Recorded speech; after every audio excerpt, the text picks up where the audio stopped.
मंडळी, आंबप इथं शनिवारी सकाळी अचानक रानगवा घुसल्यानं नागरिकांमध्ये भीतीचं वातावरण निर्माण झालं होतं. गव्यानं तळसंदे आंबप रस्त्यावरून गावात प्रवेश केला.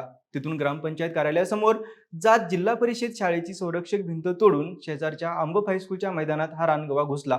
त्यावेळी मैदानावर विद्यार्थ्यांची कवायत सुरू होती. पण अचानक गवा शाळेत शिरल्यानं एकच तारांबळ उडाली. पण शिक्षकांनी वेळीच तत्परता दाखवत विद्यार्थ्यांना तात्काळ सुरक्षित ठिकाणी हलवलं. तसंच नागरिकांनी शिक्षकांनी गव्याला हकलण्याचा प्रयत्न केला, पण त्यामुळे तो अधिकच बिथरला. त्यानंतर गवा एका घरावर चढला.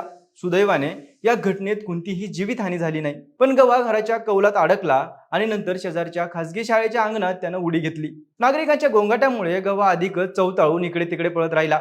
या धावपळीत मुख्याध्यापिका, शिक्षक आणि काही विद्यार्थी किरकोळ जखमी झाले आणि शेवटी सुमारे 1 तासाच्या धुमाकाळानंतर गवा पाडळीच्या दिशेने धावत गेल्याचं नागरिकांनी सांगितलं. दरम्यान गावात गवा शिरल्याची माहिती वन विभागाच्या अधिकाऱ्यांना देण्यात आली, पण अधिकाऱ्यांनी फोन उचलला नाही आणि घटनास्थळी वन विभागाकडून कोणीही आलं नाही. घटनेचं गांभीर्य लक्षात घेता वन विभागानं तातडीनं दखल घ्यायला हवी होती, अशी प्रतिक्रिया आंबपच्या नागरिकांनी दिली आहे.